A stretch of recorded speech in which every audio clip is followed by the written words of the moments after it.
Good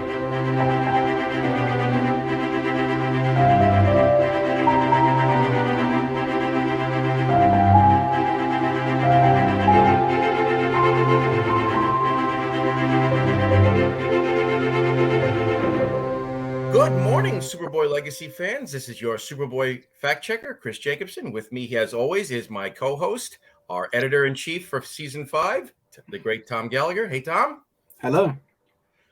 Today we have a very, very special guest.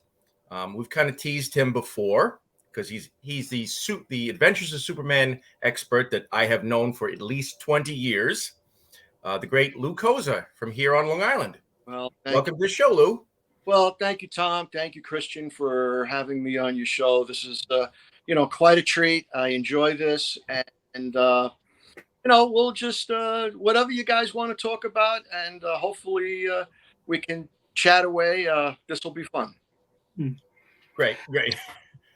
How about I open it up with a question? Like when Chris first mentioned knowing you, and when he first suggested bringing you on the show, was because we've just finished recording. It's not all released yet, but we've done a mini series where we talk about the 3 Superman TV episodes where he goes to stop a meteor and loses his memory. Obviously, George Reeves did it first, and then Gerard Christopher and Dean Cain, and there were a couple of animated series things that are similar. But during that discussion, I did ask at one point, how come Noelle Neal was brought back in and Phyllis Coates left? Do you know the reason why she wasn't brought back for season 2? There was probably a couple of reasons. Phyllis had grown a little weary of the role. She wanted to do a little bit more comedy because she, previous to that, she was in the Joe McDoakes, shorts, and she had a husband that she was married to. I don't know if it was at the time. His name was Richard Barr, and he's done other great things. And she actually, even though you see her in the first season of The Adventures of Superman, she did that Joe McDoakes, and it was fun for her. So with The Adventures of Superman, she felt like using her words, like a horse with a bit in its mouth, where she always had to be reined in. She couldn't fully express herself, and that's why she is known as more of the more intense Lois Lane, which a lot of people love. Love it, and because it brings a sense of taking the characters serious. And same with having John Hamilton. He provided that bolsterous editor, the businessman that we all kind of if you've worked in the working world, been in the working world, you've seen bosses like that. You go to meetings and they start yelling at everybody because a resistor didn't make it in, and so that first season, reigns a bit of credibility towards, hey, this isn't just silly. It's not silly comic books, because back in the day, nobody took comic books serious, except great writers and artists that worked very hard to bring these characters to the entertainment of children. So Phyllis Coates was fantastic. I love Noelle to death. Noelle, not Noelle Wheel.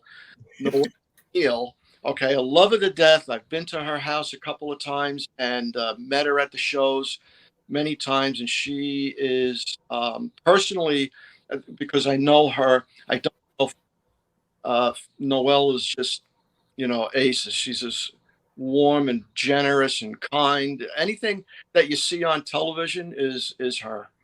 But Phyllis was really great at what she did. Definitely.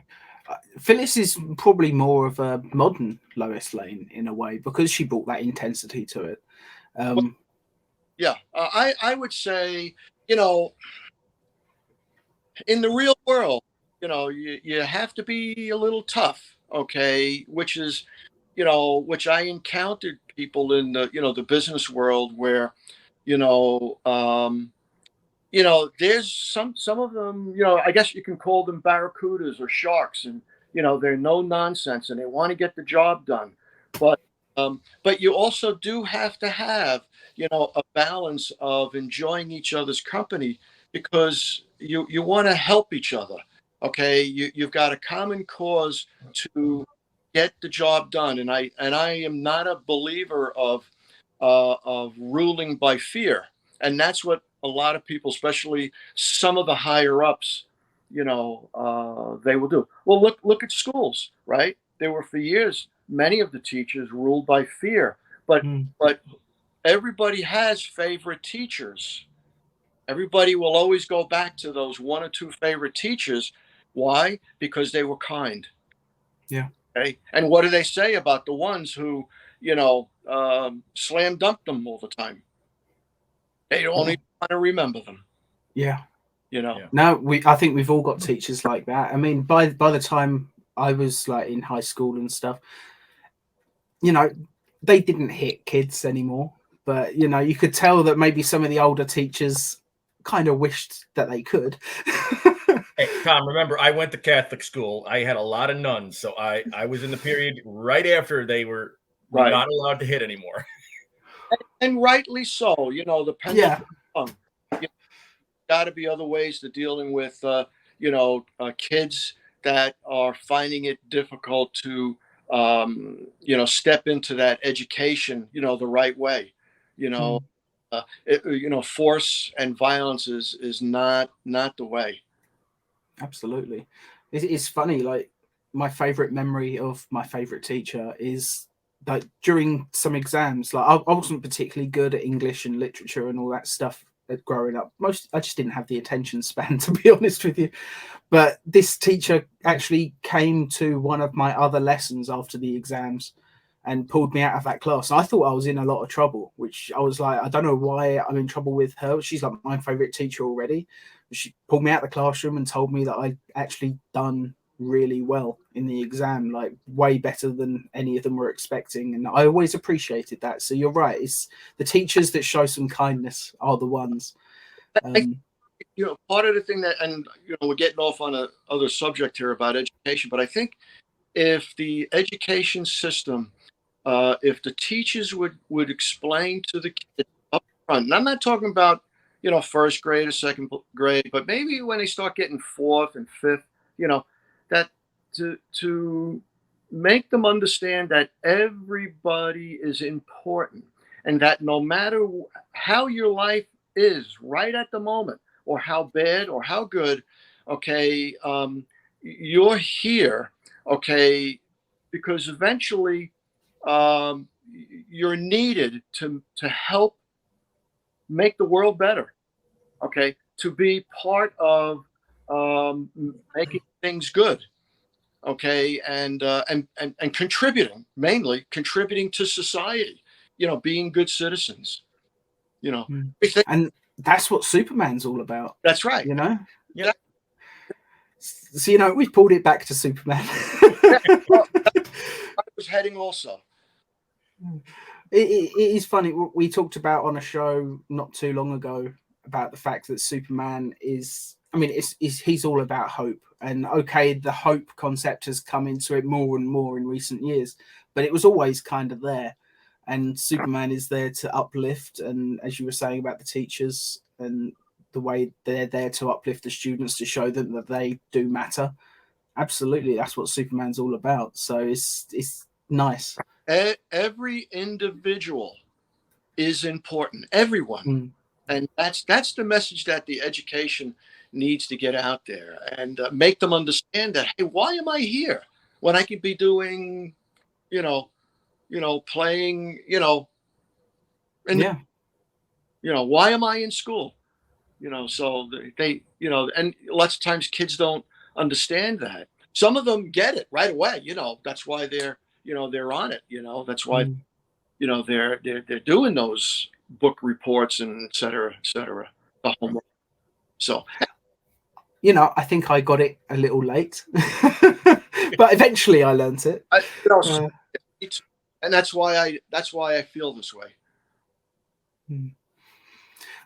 Well, moving back onto the George Reeves show, when we was talking with Chris, like, I'll be honest, despite having the first 4 seasons on DVD, like, there it is a bit of a gap in my Superman knowledge, which is why I was so excited when Chris suggested bringing you on, because you're going to help fill in some of those gaps, hopefully. But why was Lex Luthor never brought into the show?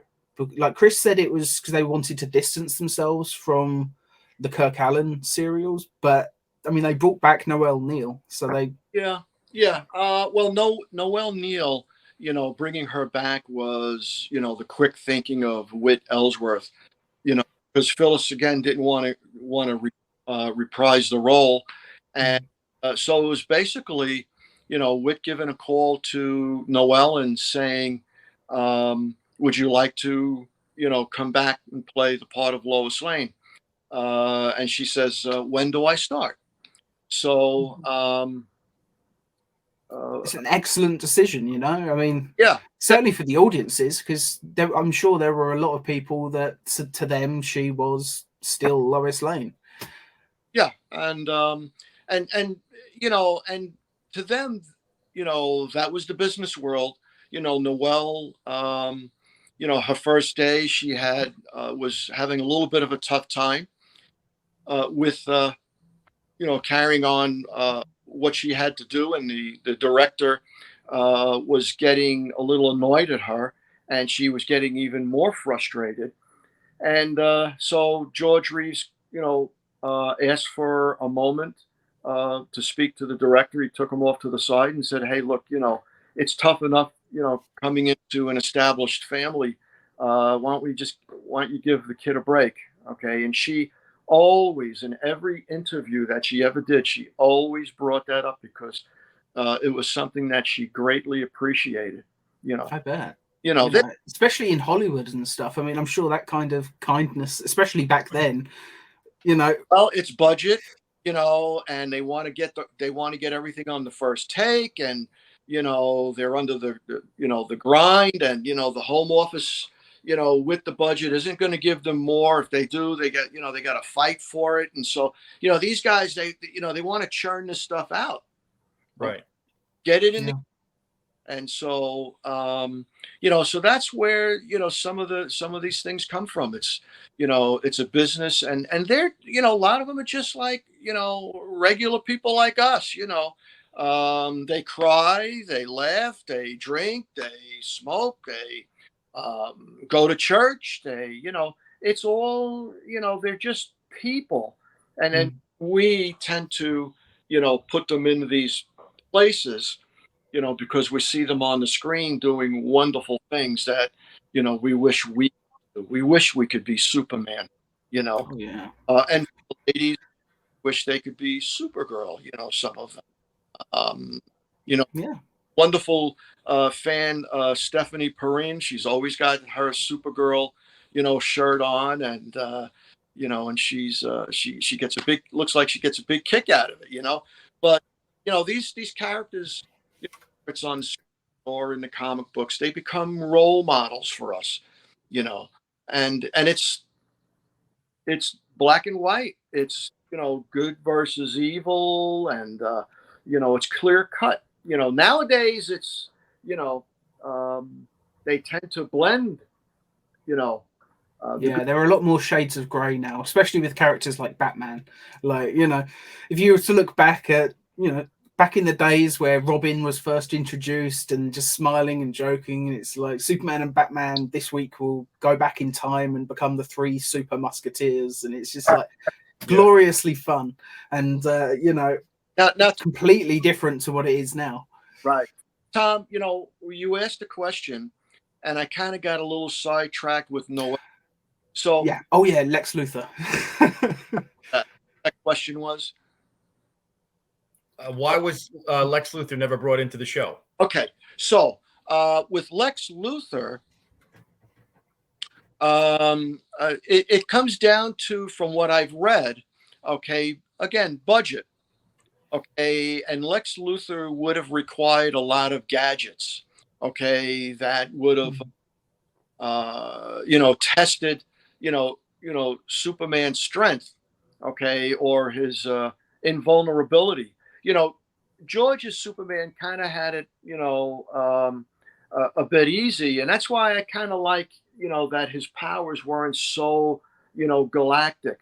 But you see, if he had to take out the bad guys, he clocked them.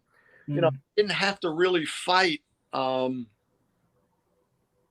Ray guns. Although there were a touch here and there. Yeah, there were a few mad scientists, weren't there? In the first season, is it? I'm trying to think where he went in the chamber. I should know this.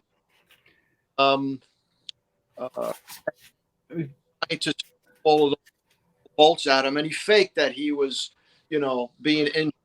Okay, if they had that with every episode, optic, budget would have been astronomical for that. Oh, Right. absolutely. I don't know. It's an interesting way that hadn't occurred to me that Lex Luthor. I mean, obviously, Lex Luthor at that time in the comics was just a mad scientist. If it was a bit later on, they probably could have done Lex Luthor without all the gadgets and stuff. But I think a lot of us fans just automatically looked at Eldridge, one of the character actors that played a villain. I think maybe 5 times. Okay, he was Mr. X.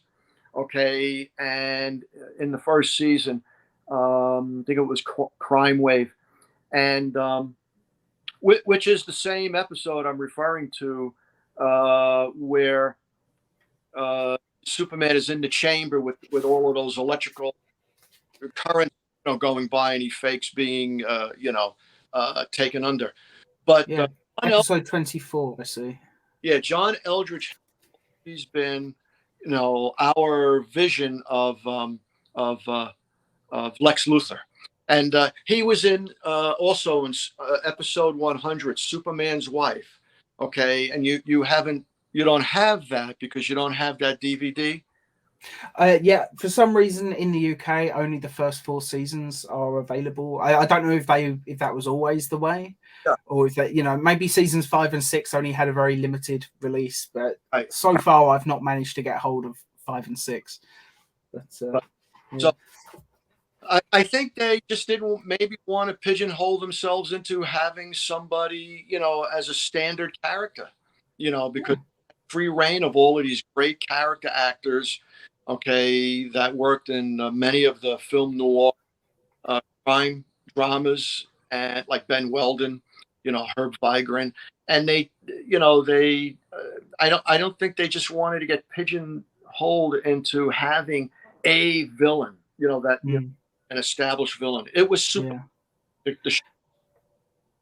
Yeah, that's certainly an interesting, and you know what? I think it's a very respectable decision. They didn't want to pigeonhole themselves. I think that's probably quite smart in a way, and it also leaves them open that if it gets to season 6 and they're running out of ideas or something, we've still got Luthor in the back pocket. We can bring him in anytime we like. Yeah. So, but yeah, it's funny you mentioned the noir aspects of the show, because that's something else that Chris and I were really praising, especially when we watched Panic in the Sky. Just the way the tension is set up in that. You have very limited shots of the meteor, but just the cinematography is just I don't know. I just like black and white, so I think it just looks gorgeous to this day. Well, I think many of the crew, the production crew, had worked on Citizen Kane. Okay, and the name cameraman Joe Byrock. I don't know if he was on Citizen Kane or not, but he was he made those kind of films, that film noir. He knew those, how to use the shadows, etc. And they definitely did that with Panic in the Sky. I mean, just that opening scene when it's just complete darkness and then everybody's just staring up. Oh yeah, right. Oh yeah.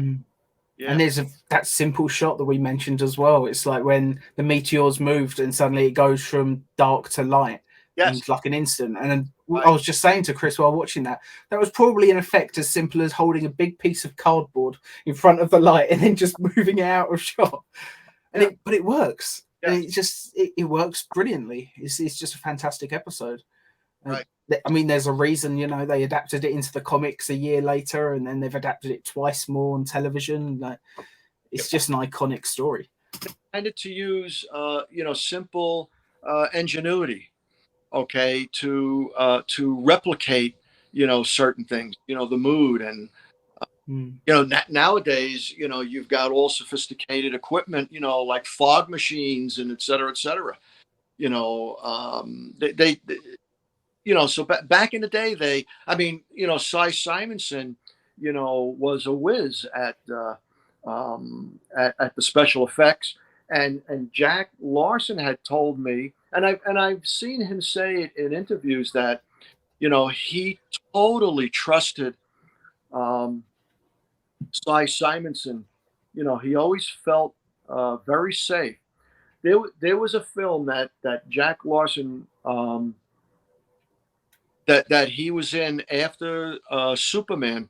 It was like an army movie, and he didn't really want to do it because he was wanting to do more writing, but his agent talked him into doing it, and there was a very dangerous war scene, and he said he would never ever do that again because he says all the explosions that were going on, were very close to him, and he just it was a terrible experience, and he said that had Cy Simonson been there, none of that close to death situations would have ever occurred. He had total faith and respect for Cy Simonson.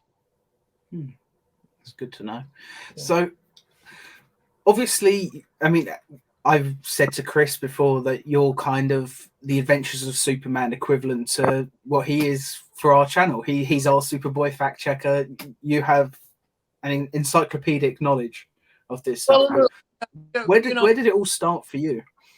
Well, I tell you, it started. I'm going to be honest with you. I don't know if it was the comic books or was it the TV show that I discovered Superman first. Okay. A lot of people out there know exactly, but I do remember when we were watching, maybe the second night we were watching it, and I asked my father, because I couldn't read then. And my father was sitting next to me, and I asked him, Dad, who is he? Because, see, to me, I didn't even know what the word actor was. I never even heard of it, but I knew they were people playing these parts. Superman wasn't real. Zorro wasn't real. Hercules wasn't real. I just knew that they were people that were playing these parts. So I said, it's make believe. It's make believe, and I said, Dad, who is he? And he says, oh, that's George Reeves. Now this is about 1961, and my dad said, oh, but he recently died, and I didn't know what that meant. So it started then. Okay, and so I was watching, basically the syndicated run of WPIX Channel 11 in the 60s, a little bit in the 70s. Okay, but in the 70s, school was becoming more important, and just friends and etc. But the Superman show tended to fade away for a while. Okay, they weren't broadcasting it, and then funny thing happened. I had gotten married in November 1980, and then in February of 81, I went to a collectible show, and on the table was a book, Superman Serial to Serial, okay, by Gary Grossman. I didn't know who Gary Grossman was at the time. I do now. He's an amazing guy. So when I saw it on the table, and I was with my wife, okay, and she doesn't really go in for all of this kind of stuff, but so I thought to myself, well, I'm going to come back later and I'll get this book, which was a big mistake because it was only like $7. Well, we went through the whole place. She was getting a little tired, and I said, "Okay, so let's go." I was being a good, Hallmark husband, and off we went, and we got into the car, and I said, "Oh, geez, I forgot to get that book." I figured I could get it. It took me about a year and a half to hunt it down. Okay. Yep. And then in the late 80s, there's a gentleman, Don Roden, okay, and he started a fanzine called The Adventures Continue, okay, and I was able to buy from him the second issue. I missed out on the first, but by hook or crook at a collectible show, I mean, I found it. Okay, it was like really that was a needle in a haystack. So then Jim Nolt, took the reins of producing these really wonderful, fanzine issues, and I have them right over here. Just to show you. Here, Oh wow. yeah, here's all. I think it's 16. Okay, and I became very, good friends with. Here's the first issue. Very good friends with a lot of these people that were, part of this. Randy Garrett, who, did a lot of illustrations. Here's Phyllis. This is issue 2. Okay, and just to show you something by Randy. Randy would do, wonderful, touching on the back. Okay, just wonderful little things. That's really nice. And there was a really nice group formed, through all of this. And then, you know, then what happened is that, Jim Nolt, he produced, all of these, most of these great, and then felt that the readership was declining. And with the internet, okay, everybody getting a lot of the information, stuff like this was becoming, kind of like outdated. And so Jim started a website, okay, and then in 2006 or 2005, he asked me if I could, manage it, and I did for 7 years. And it was a lot of fun. It was all good, and there are guys like Michael J. Hayde, who he wrote the book Flights of Fantasy, which I have. Let's see, somewhere over here. But there are a lot of great books that that have come out, and I know Mike's is somewhere over here. I just don't know why I can't put my finger on it. Oh, by the way, Christian, does this look familiar? Yes, it does, Lou. All right. So that's a Chris Jacobsen original, is it? Yes. It is. Yes. Lou and I got to talking about the unsold Superboy pilot from 1961 one day, and I made him a John Rockwell. Yeah. And but Michael Hayde, he produced this great book. There was Jan Allen Henderson, who's produced several books, on George Reeves, Crimson Cave, Speeding Bull. There's Crypt 39, which Jan, really goes into the death of George Reeves. Michael Bifolco. Okay, he's produced, a wonderful book. Actually, there's 3 editions of this. Okay, another gentleman of Pete Morano. Okay, he produced this book, which has a Randy Garrett cover. Okay, and here's the speeding bullet. Okay, and boy, I must have Mike's book somewhere, and I'm disappointed I can't find it. But It will probably jump out at you the moment we stop recording. It's always the way. I've got to say, I like that clock that you've got in the back there. Oh, which on one? The right. The one on the right. Up top? On the right hand side? At the back. It's like him posing with his fists on his hips. It looks like a clock. Oh, okay. You know, or is that a plate? It's a plate. Okay. Oh. And yes. Because I'm only seeing it pixelated. It looked like it had a red thing that was the like the minute hand or something. But yeah, that was something that I bought Nickelodeon. Oh, it's the cape of the Superman in front. Like from a distance, it looked like it was a minute hand of a clock. But no, that's a really cool plate. Right. Yeah, you could see the Christopher Reeve, and then there's the George Reeves, the plate. You could see the Nickelodeon logo. Mm. See, back in the 80s, it was the late 80s, WOR Channel 9 in New York on Saturday morning started running 2 episodes.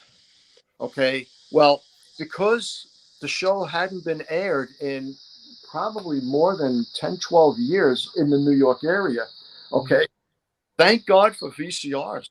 Okay, because they were showing 2 episodes every Saturday morning, and I would make sure I got that, that VCR all queued up, and I still have them on VHS.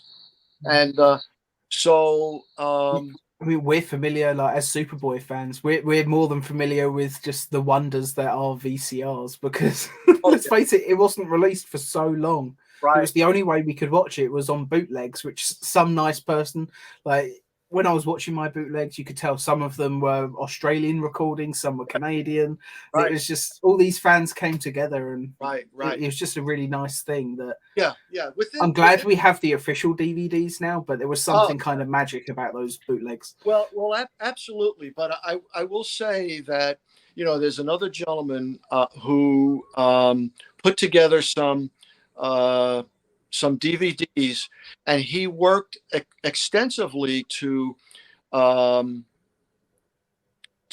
restore the episodes, because many times over the years episodes were they had cuts, to make room for more commercials. Again, you're talking business, and there's a ton of British shows where that's happened. Like if it aired on the BBC, like there's no commercials on the BBC. So then if they took it elsewhere, like overseas and stuff, they'd always be cutting small segments out just so they could fit the commercials in. Right. And it's awful. And we all knew, everybody knew, like if you were watching the show and you saw that it didn't have something missing, you knew what it was. You knew what it was. So, but anyway, this gentleman, he started working on the DVDs just before all the box sets came out, and he restored a lot of scenes that were missing, and they are still missing in the box sets. Okay, one of the most amazing scenes that was found was a scene in Around the World with Superman. Okay, and the scene is where Clark is examining the girl, okay, who's played by Judy Ann Nugent. Okay, she's blind.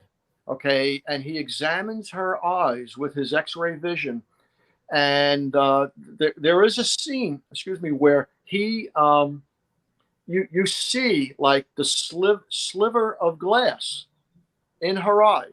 Okay, which that was I had never seen that before. Okay, and it's not in the box sets that Warner put out. Okay, such a shame. But I mean, the box sets. I mean, I've got to say, the quality is so inconsistent on these. Like there's an episode, is it the stolen costume? I Well, think it is. they The have, quality is awful on the yeah, DVD. It's it substandard quality print. Okay. And what happens is that this gentleman who did produce all of these uncut episodes, he sent me a copy of it, which was in really, really good shape. Okay.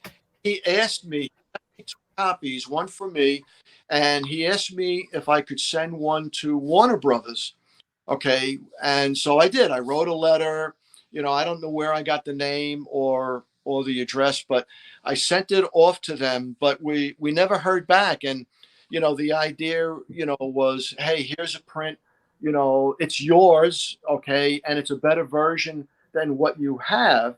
Okay. So if you do produce more box sets, this is the one you should use. But I never heard back, and that's okay. It's their product, but it would be nice if they used it because, and yeah. I tell you why. Stolen Costume, the print that they had, okay, was one of the reasons why the box sets, why there was a delay in them ever doing them. Okay, there were two reasons. Okay, and one had to do with that. Noelle wanted to be compensated for her time doing the commentary and some of the special features. Well, that makes sense. She's giving up her time. She should be compensated for it. Yeah, and Jack, held out. He didn't need the money.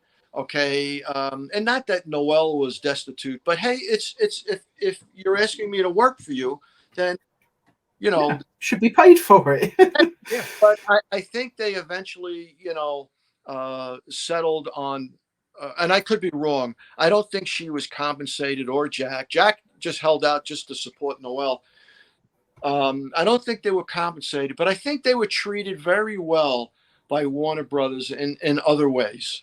Okay. I would hope so because they were. She's the first Lois Lane. He's the. I can't remember. Was Jimmy Olsen in the Kirk Allen series? Yes, he was. Tommy Bond. Was it still? Yeah, Tommy Bond. Okay, so Jack Larson wasn't the first Jimmy Olsen then, but he's still the one people think of as the first, just purely because less people have seen the Kirk Allen.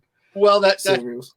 Those Kirk Allens didn't, hit the market until the late '80s. Okay, they were, I believe, stored in a vault. I think Kirk had,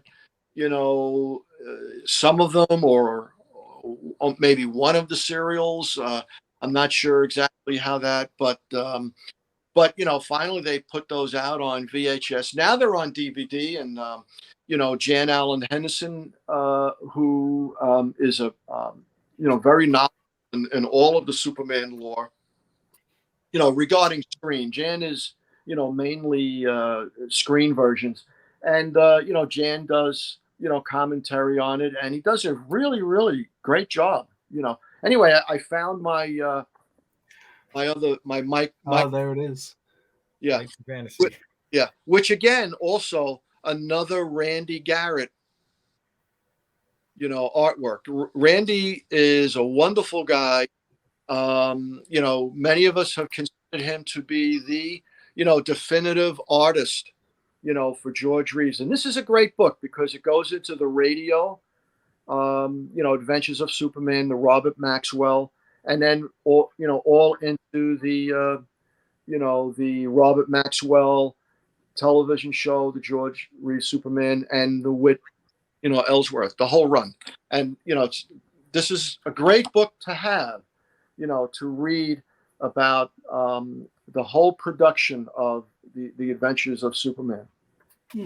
I'm glad that the radio series got a look in for the book as well, because it was huge for the time, and there are still fans of it today. Like if you go on like Apple Podcasts or whatever, there's people have uploaded. I think it's like every available episode is on there, and it's just it's great. You can just download, listen to them for free, and it's just the quality's not wonderful, but what can you expect from something from back then? Right.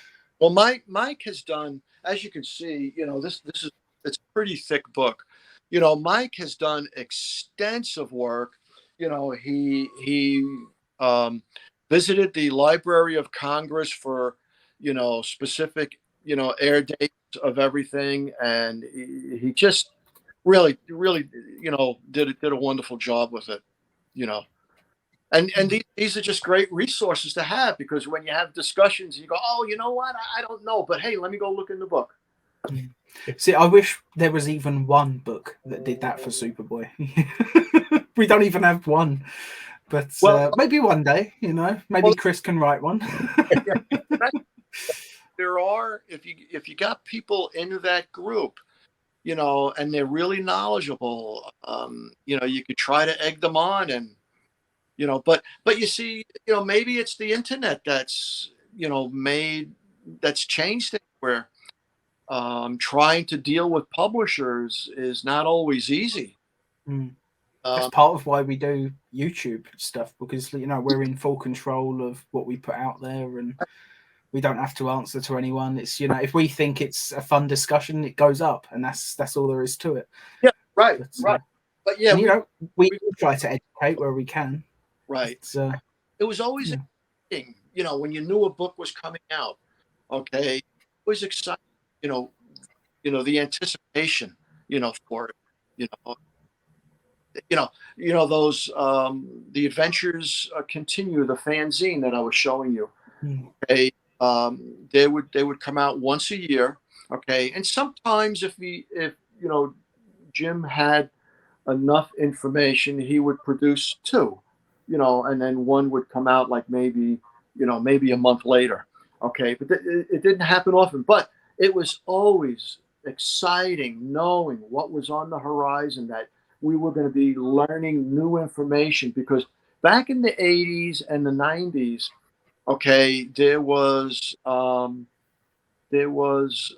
not a lot known about George Reeves. Okay, but I will show you a book. I'll show you 4 books that were produced by me, strictly on my own. They were, I didn't produce, thousands upon thousands of these. Okay, and it's not a plug, but it's just, since I've mentioned all these books here. Yeah.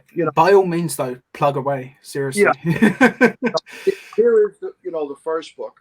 Okay, and just to show you inside.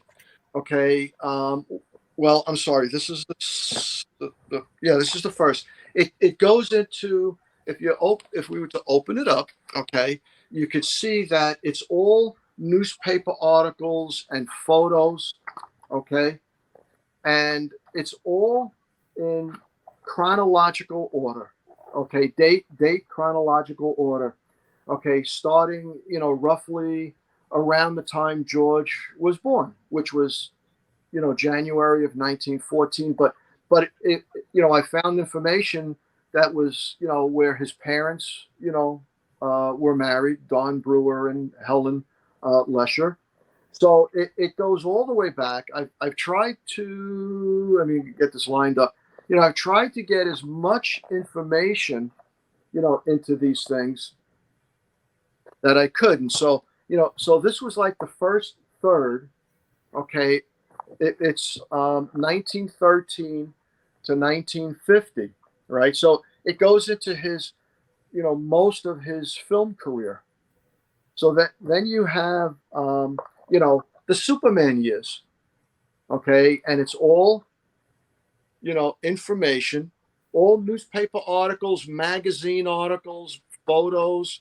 It just, as much as I could find over the years, and then the third part, okay, which is mainly it's mainly 1959, but I go up to like 1989, but it's very sporadic, once I start getting into the modern years, because it dealt more, of all the newspaper articles, magazine articles that surrounded, the circumstances of his death. Okay, so just to give you, it just goes into Whoops, I'm trying to line it up here. I imagine like the newspapers and stuff were still publishing stuff about his death for a long time after. So I find things all the time. I produced a fourth book because I found more information, so I had to, get it all in here. Trying to line up again, it's very difficult. And what happens, it's George Reeves' focus, but then you have, all the other people in life, the people that entered his life, like, Tony Lanier. And I say Tony Lanier because when he met Tony Mannix, she hadn't been married yet. So her name was Tony Lanier, which was really her stage name. Her real name was Antoinette Camille Frumis, okay? Or actually Camille Antoinette Frumis. She was from Rochester. And so then, there's Eddie Mannix comes into the play, and then Lenore Lemon and so many. I've tried to just put everything I could.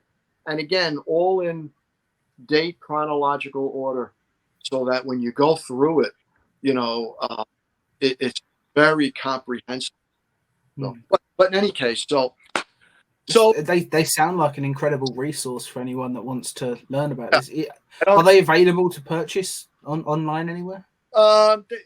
They'd have to write to me.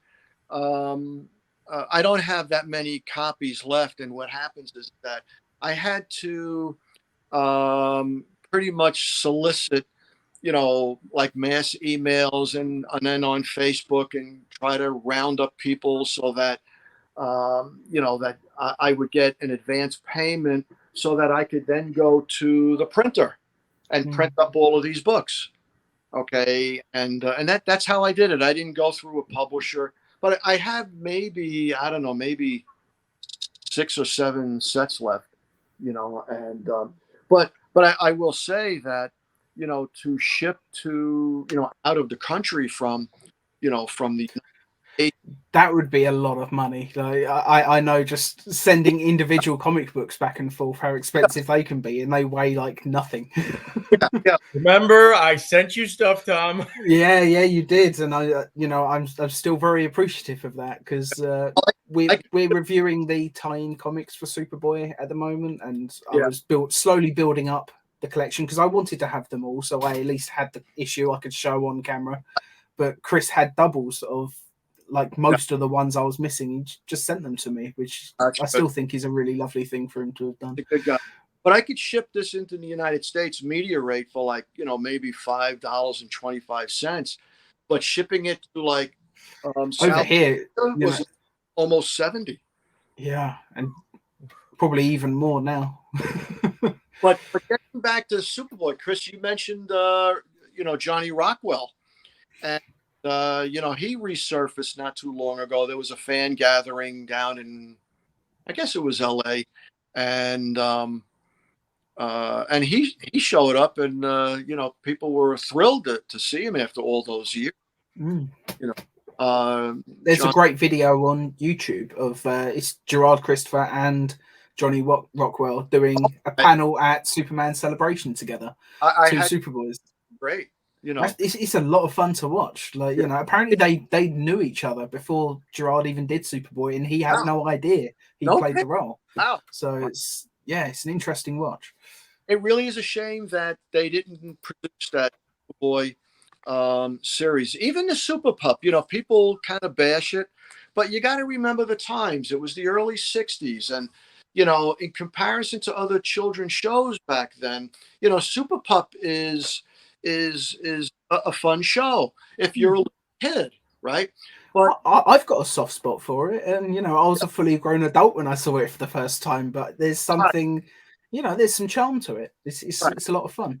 The only thing is that it would have been very tough for the little people who were in that production, to wear those the helmet. I imagine they must have got very hot, especially under studio lighting, and Hollywood, tended to use little people in, in these kind of, roles. And, they took, a lot of it was led by Billy Curtis, who was in Superman and the Mole Men. He was almost like their, the president of their society, when it came to films. And, but it's a shame that, they didn't utilize these people, in other, good dramas. And I mean, look at Peter Dinklage and, Game of Thrones. I was just going to say, yeah, Peter Dinklage I think he's changed the way a lot of people even look at actors with dwarfism or whatever condition they have. A lot of better treatment, but they did outstanding in Superman and the Mole Men, right? Those, the 3 or 4 people. And so. Yeah, I like Superman and the Mole Men. I think it's a lot of fun. But also actors like Warwick Davis, Lou, Tom and I have talked about Superman and the Mole Men many times, and George he puts such realism and seriousness into the role. Yeah, he when he took the part of Superman, he really didn't know. So he says, or the folklore is, that he didn't know, what is Superman, but of course, it was in the newspapers and maybe he just didn't read the newspaper comic strips, You can certainly believe it back then a lot more than today, because Superman was kind of a cultural phenomenon to a certain extent, but it was nowhere near the level it is today. No. He wouldn't have read the comic books because he wasn't of that age. And also to understand that George Reeves was trained as a Shakespeare, with Shakespearean stories. He was trained at the Pasadena Playhouse, which did cultural stuff. And so he was trained. If you go down the list of his roles or the plays that he was in, and look at the names of the writers of those stories, it's amazing.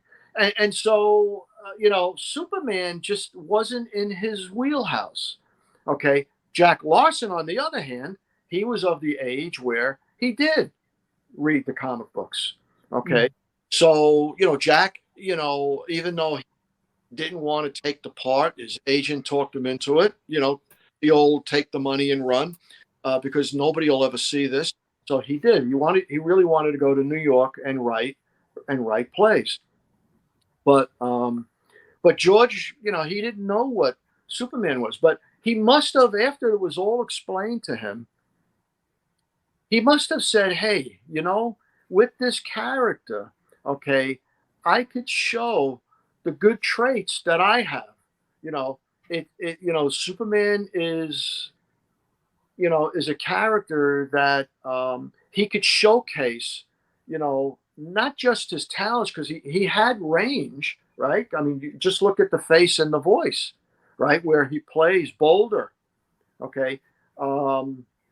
He, in that episode, he plays Clark Kent. He plays Superman. He plays Boulder with the mask on, Boulder without the mask on, Boulder as Superman. And so, he was very versatile. But I think part of his downfall in Hollywood overall is, he was too good looking. And I know that sounds strange, but you look at all the guys like Humphrey Bogart, right? John Wayne, even William Holden. We all look at them as handsome, but only because they're up on the screen and they've got that magnetism. But they don't have the looks that George Reeves had. Yeah, he was a handsome man. I mean, you kind of have to be to play Superman. I mean, Kirk Allen as well, I think, is a handsome man. And But It's part of the role. You couldn't cast Steve Buscemi as Superman. right. Like, no offense to Steve Buscemi. I Here's another book on the Superboy Super Pup. that's cool. Yeah. So Yeah. you, I'm you know, disappointed that my Blu-ray of the Superman movies, it's got all the Fleischer cartoons on it. It's got the Super Pup pilot. Superboy's not on there for some reason. Like, I wish that was included too, because right. That's actually on the Smallville box set. Right. is it? Now, I may have to buy the Smallville box set. earlier you had mentioned Noel, being in the also the Superboy and the Lois and Clark, right? All because of Panic in the Sky. Mm. Okay. The one Superboy, what is it? Paranoia. Paranoia. Yes. Okay. I thought that her and Jack, okay, because Chris mentioned it to me a couple of weeks ago. I watched it. Okay, I hadn't seen it since it was aired. What 91 or 92? Yeah, 91. 92. Yeah. Okay, so Yeah, it was season 4, wasn't it? and I thought that they were fantastic. They really, like Noel goes after Clark and says, "And where are you always sneaking off to, Clark?" And Jack Very reminiscent. It's very much what she did as Lois Lane. It's great. clothes. Jack Lawson goes into Jeepers. He's got the bow tie and everything. Better. I thought that they did fantastic. Now, the only thing that I wish that they would have done, okay, and this is my 11th hour quarterbacking, okay, is same with the Lois and Clark, the Terry Hatcher and Dean Cain. I wish what they had done was a time travel, okay, where they whether they went one way or the other, maybe having Dean Cain do a through the time barrier or something, okay. But I really would have loved to have seen where Jack and Noel were used as Lois Lane and Jimmy Olsen, with a time travel, story, and I think that would have been just outstanding. But no disagreements from me. I think that would have been a phenomenal episode. I think that would have been fantastic. Right. We have talked about this before, because when we were talking about Paranoia in a previous episode, Chris mentioned this idea that you had, and yeah, I think it would have been a better use for them. Yeah. Obviously, we know why they couldn't. It was just a rights issue. Like, they got in trouble for using Metallo. Just yeah. Apparently, Mike Carlin wrote Metallo, and somehow the scripts got past Warner Brothers. Nobody noticed, and by the time they noticed Metallo was in it, it was too late. And apparently, they did get in trouble for it, because he told me the rule was the only characters they were allowed to use were ones that were specifically introduced in Superboy comics. If it was Superman, they weren't allowed to touch it. Wow. So I guess we're just lucky that Bizarro Bizarro was in there. I don't know how they managed to use Mixus-Pitlick. I could have sworn that was a Superman villain first. He was, but there were also issues of Superboy in the 60s where Mixie showed up. Mm-hmm. Yeah. So maybe that's how they got away with it, But I know that's why they couldn't use the Legion of Superheroes in it. Like, I associate the Legion with Superboy. Like, they just go together. Oh, absolutely. But technically, they were introduced in adventure comics, not Superboy, so they weren't allowed to use them, which I think is just silly. The whole Superboy and Legion, right? That's a whole, there's, look at all those characters, that whole group of characters that is so untapped, right? That, there's a whole line of movies right there. Yeah, I would love to see a Legion movie. Characters. In the Superboy show, I really liked Lana Lang. Okay, Stacey Haddock. Is that how you pronounce her name? I think it's Hayduk. Hayduk. I could be wrong. I thought she was terrific. I really did. She had a lot of zest. Yeah. It's probably the reason why she's one of the only actors to, return for season 2. Everybody else was pretty much fired. Like it's just, but Yes. clearly the producers agree with us. Like we just think she was wonderful in the role. And then if you Christopher Reeve movie, I guess it was 3 where he goes back to Smallville. Yeah, with Annette O'Toole as Yeah, Lana. Annette O'Toole. How can you not like Annette O'Toole? Yeah, and she was fantastic as she played Ma Kent in Smallville, and I just I thought she was magnificent in the role. Well, she's in a television series. I think it's on. I'm not plugging Netflix if we're not allowed or allowed to do that. It's not. There are no rules here. You can say what you like. But in this series called Mystic, I think it's called Mystic River, and it's about a small town. Okay, and she plays one of the characters, and she is just fantastic. She's terrific. Yeah, I always like when I see her in roles, and it's nice because she's been married to Michael McKean for a long time, and yeah, like she's married to Michael McKean, and that's how he came into Smallville as Perry White. Oh, so wow. I think that's a really nice tie there. And who doesn't love Michael McKean, especially in recent years? Like his career has just gone through a sort of renaissance. Like he was great in the 80s and early 90s. He sort of disappeared for a little while, and now he's back and just doing great stuff. Better Call Saul. He was fantastic in Better Call Saul. One of the best villains on TV, as far as I can. I don't know if you can even really call him a villain, but he is the villain of that show. The whole series, which was spun off of Breaking Bad, amazing. But that Better Call Saul, wow. Yeah, it's amazing. It's an amazing spin-off, and they so rarely work.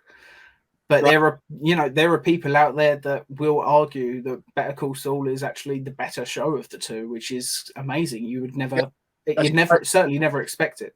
Right? Yeah. No. That's a credit to its, to that show. Just phenomenal writing, directing, everything. Right. But the Johnny Rockwell, Superboy, I was, learning about it only, in probably the late 80s or the 90s, that it was a television show. I was disappointed, that they pursued. And I don't know the reason really why they didn't. I thought they. Yeah, I mean, I've never heard an actual reason for it. Right. Yeah, you can kind of see why Super Pup wasn't brought back. Like, I mean, I still like Super Pup. It's got there's always got a special place in my heart.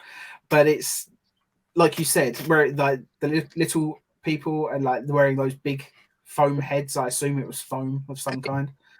Use the sets from The Adventures of Superman. Yeah, it's a good chance to reuse them, so they don't have to knock them down and start from scratch. I think it's very, very clever how they did that. Yeah. And obviously they couldn't have done that with Johnny Rockwell's show because it would have been too early. That's right. But I have no idea why Johnny Rockwell never came back. It's just one of those things. I would have loved to have seen it. Yeah, the Johnny Rockwell show, it's so very, straight from the comic when you're looking at it. I mean, it has the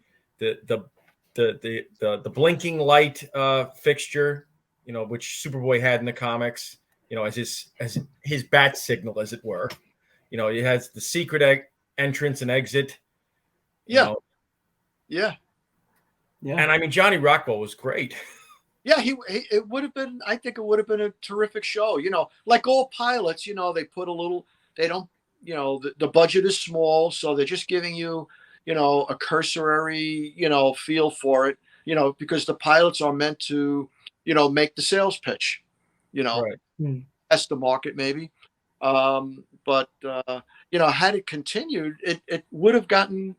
I believe it would have gotten better, unless the executive said, hey, this is your budget, this is it, that's all there is to it, go do it.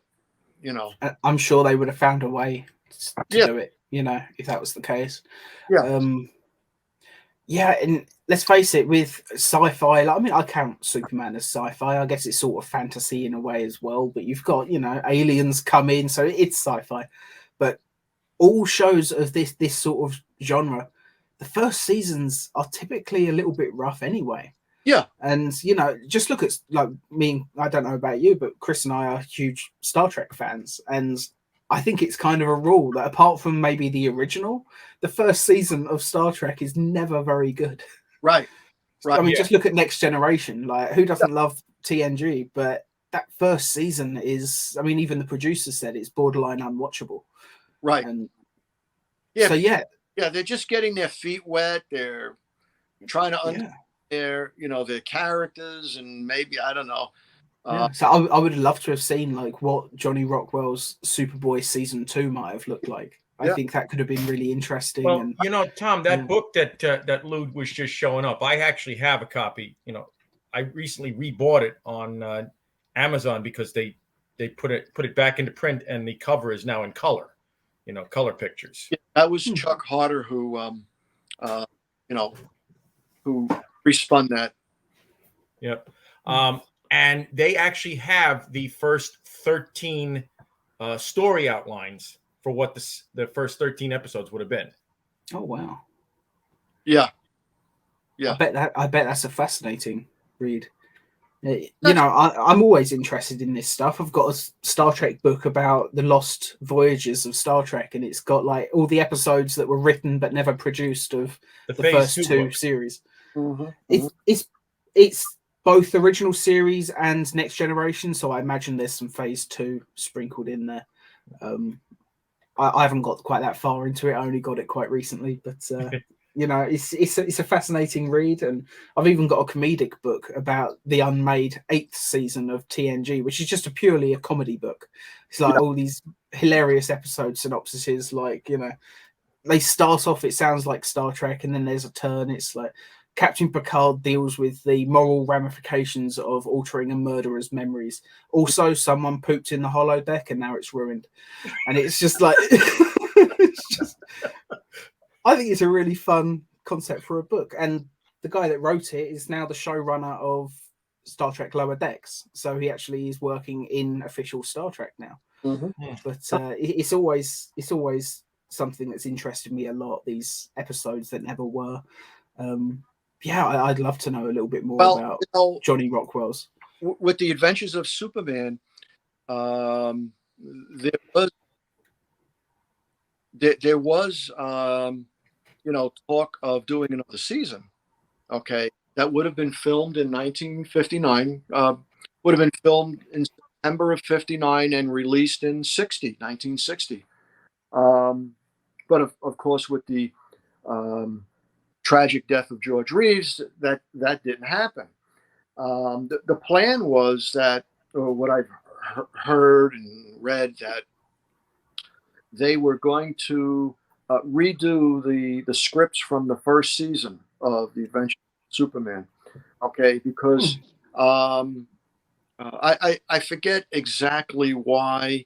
One thing's for sure, George wasn't getting residuals from the first season, but that wasn't the main reason. I think, the reason is that because the first season was very hard edge, it was violent. Okay, they wanted to soften it. Yeah, they wanted to soften it so that they could market it. What they were going to do was they were going to take those first season episodes and place them somewhere, a vault or garbage, who knows? Okay, there's a chance we would have never seen them had they produced, the 1960 season. I'm glad they didn't make it then. As sad as the reasons why they couldn't make it are, I really like the first season. I like how I like the tone of it. I kind of wish they kept a little bit more of that in the later seasons, especially once they went to color. Right. And it's By the way, in the season, there's a scene. It's called the Evil Three. Okay, where Jimmy and Perry have gone fishing, right? And they go to this house where there's these 3 people. Okay. And there's a scene where Elsa in the wheelchair is pushed down the ramp, and she goes, she falls into the basement where Jimmy and Perry are, and what happens? That scene where she, the actual footage from when Macy pushes her down, and then they show her on the floor.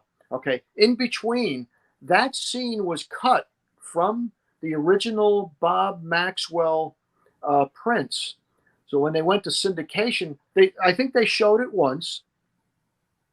There was a bit of an uproar, from parents. Okay, and that scene was cut. Or Kellogg's may have not even wanted it from the start. Okay, but that scene, plus where Macy as the ghost of Taylor, peeks in the window. There's one where he slaps Jimmy in the face. Jimmy's laying in the bed and he slaps him in the face. Okay, those scenes were deemed very frightening to children, and Kellogg's had those taken out. Okay, or else they wouldn't approve being their sponsor. So it wasn't until I think it was 1991. Okay, 35 something years later, that Nick at Night broadcast it uncut. And when I saw it, I couldn't believe it. I couldn't believe that I was watching this scene, okay, this episode totally uncut. Because prior to that, it almost didn't make sense. But when you put those scenes back in, now you know what the real fear and what the horror is. Okay, and the actress, by the way, Cecil Elliott, who played Elsa, she is the godmother of Jan Allen Henderson. Okay, who is he wrote Speeding Bullet, Crypt 39. He wrote George Reeves, the Crimson Cape. He wrote that with Steve Randisi, and which is all the films of George Reeves. But Elsa and Jan Henderson are connected by she being his mother's very good friend, Jan's mother's very good friend, and godmother to Jan. Wow. That's cool. I like when connections like that happen. No, Jan is, he's a great guy, great stuff. He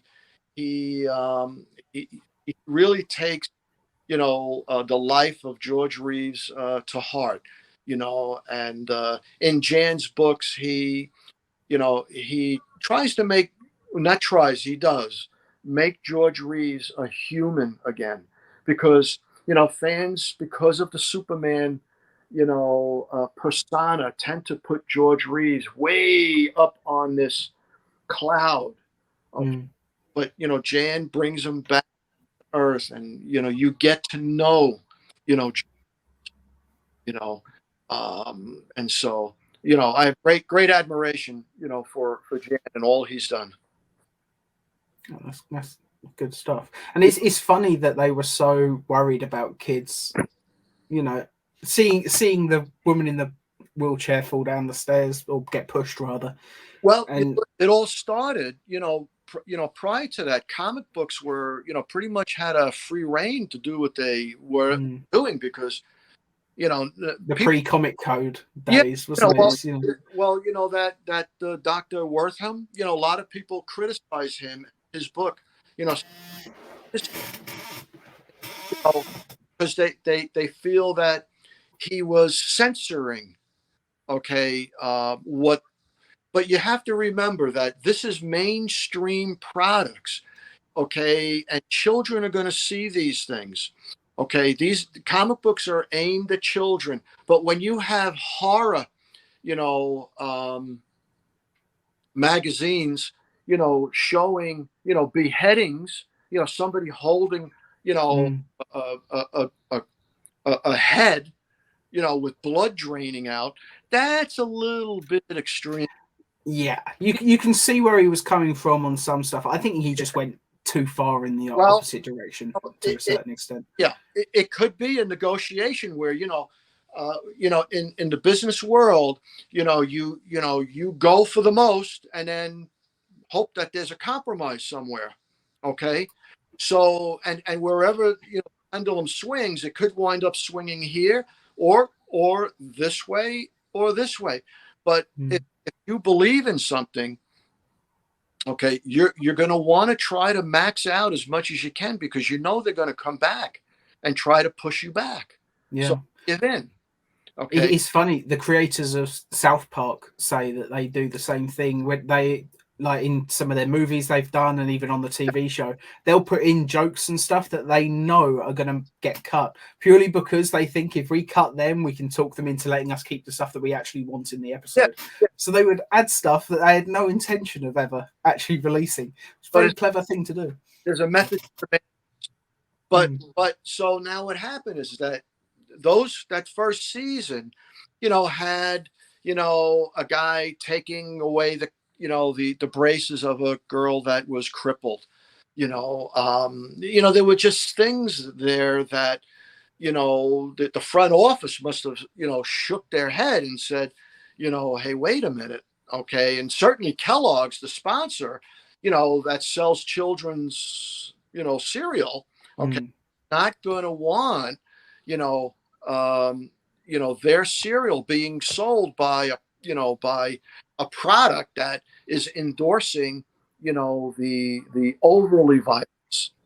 Okay. And I suppose being in black and white didn't help things either, because everything looks grittier in black and white. So I wonder if it was in the color seasons, if they would have even had to cut it. Maxwell, the radio, which they have to, exaggerate. And then the production crew came from the film movie crew. So in those times, there was still, unproven ground. Where do we all fit in, with television? Right. Well, this Wertheim, I don't really criticize him for what he did. A lot of people do, okay, because they feel it's, there should be freedom of speech. But you know what? There's also, a moral responsibility, okay, and certainly, as adults, okay, we need to be considerate of the children, okay. So I think it's very, very important, okay. If you're going to make an adult show, make it adult, okay, but don't say this is a show and then do adult things. Yeah.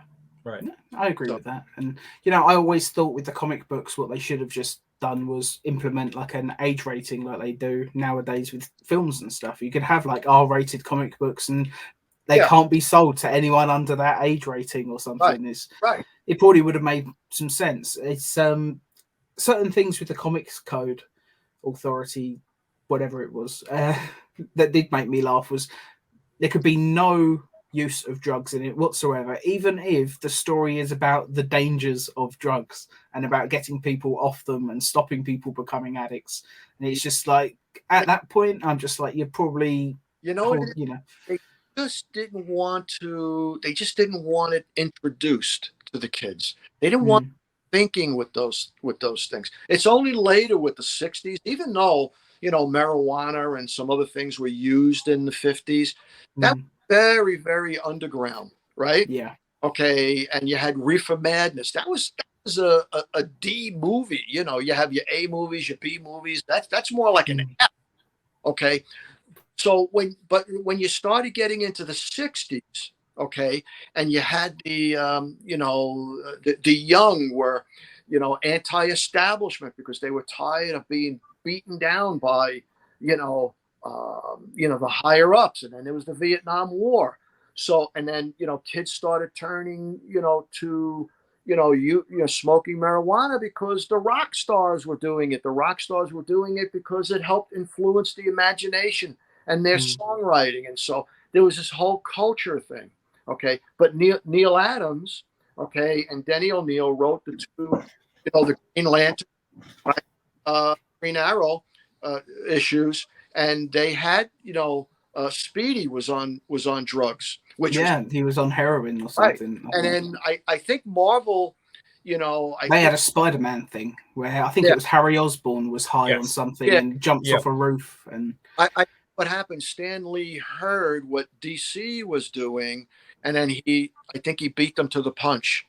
yeah. And those two that were And that's never the way they talk about it in documentaries as well. right, You know, right, they never mention all the, like there are many occasions where you can look at what Marvel did and vice versa, where right, they're copying each other all the yeah, time, and it's right. yeah. So, and those two Spider-Man issues, you know, were drawn brilliantly by Gil Kane, who was, you know, mainly he was a brilliant artist, but he from time to time was filling in for, you know, the brilliant Johnny Romita. Okay, and you know, the man's got, you know, to me Johnny Romita was like the Kurt Swan, you know, of arts, and Oh yeah. his son Johnny Romita Jr. is a superb artist. Sometimes. I, I think there are some books. I think if he's got too much on his plate, yeah. and he, you know, it happens with every artist though, Oh, isn't it? It's just, you know, if they're running low on time, they need to knock things out quickly. yeah. You know, his artwork's a little inconsistent, but I tell you what, in the early to mid 2000s, he had a run on the Amazing Spider-Man comics, and to this day, I think he's my favorite Spider-Man artist. If you really look at what he's doing, you know, he's terrific. I mean, I love guys like John Byrne, of course, you know, the Neil Adams and Marshall Rogers and Mike Golden and Bill Sienkiewicz and, you know, Alan Davis, who's still doing work. I think he's the most, you know, I won't say underrated, but he's the least discussed artist, you know. I think I've got an Alan Davis book somewhere. I'm sure I have. I know I've seen his name on at least one of the comics I've got. Well, he did, what was it? Miracle Man. That's a British comic book, isn't it? I think that's where he started. I think it was. I'm not overly familiar with Miracle Man. Oh no. Captain, was it Captain Britain? Yeah, I think he did work on Captain Britain. Yeah, him yeah. It's funny. I don't remember Captain Britain ever actually being very popular in Britain. Okay. Yeah. I think it was more popular overseas. Probably our most famous creation is probably Judge Dredd, but I think that's more of a Scottish thing. I don't think I could even lay any claim to that. I think they're Scottish technically, but so what else about the Adventures of Superman can I help you with? Chris, I'm sure you have another question. I've sort of taken. Okay. Show you these statues. If for a moment, so I don't forget. Yeah. See the statues over here? I just want to point them out. Oh, that's a beautiful one. Right. Okay. So the two in the back, okay, is the one on this side and the one in the back. They were produced by a gentleman named Terry Ryan, okay, and they came out in the early 90s, okay, and I was so thrilled to have gotten them, and then recently this one up front was produced by recently by a gentleman named Charlie Robson. I'm sorry I don't remember the sculptor's name, but the painter is who did this for me was a Saul Alvarez. Okay, and I think he did a fantastic job. I certainly could have, you know, I'm not good at putting models together. Actually, they're all solid except for the black and white one. That's ceramic and it's hollow inside. So I'm very, very careful. The cape is cloth, but you know, the other two are resin base, and you know, you know, and then of course there's Christian's Superboy, but that's what happens, you know, like yourselves, you know, you get into an interest, and you know, one thing leads to another, and here we are. Yeah. You know, I mentioned Jack and Noel, you know, that I was invited to Noel's house a couple of times, which were, you know, wonderful. You know, it's nice getting, you know, tea served to you by Lois Lane. Uh, and I bet that was just magic. you know, I've had, you know, lunches with them. You know, dinners. Jack Larson would call me from time to time. Usually, uh, you know, maybe twice a year, most especially around our Thanksgiving holiday. Okay. You know, he always, you know, since 2002, you know, till, well, he passed away in 2015, but I did speak to him 2 weeks prior to him passing away, 2 Sundays before he passed away. And, but we talked extensively about, you know, George Reeves' life and his relationships and various things. Uh, and so it was just always a thrill, you know, to spend time with them. And here's a photo of me with them where we had lunch together. In this was taken in Santa Monica at a restaurant called Patrick's Roadhouse. It's on US 1. It's still there, okay. And so what happens is that, you know, I was going there to meet Noelle. I was on vacation with my family, and when I got there, we sat down. And she goes, "Sit tight because I have a surprise." Within 5-10 minutes, you know, Jack Larson showed up. That's amazing. Yeah, you Wow. know, they were just the kindest people you could ever find. The two of them, they really were. That's one of the saddest things is there's so many actors from that era that I would absolutely love to have met, and Yeah. I came into the fandoms of a lot of these things just too late, Right. you know. And You know, yeah, to show you how, you know, kind Noelle was. I remember at one of the collectible shows, at her table she would be signing autographs for pictures, and the mother bought, you know, one photo of Noelle, and Noelle signed it, but the little girl wanted another one, and the mother, you know, insisted to her daughter, "No, I don't have any more money," and blah blah blah. But what did Noelle do? She signed the photo and just went, "Here you go."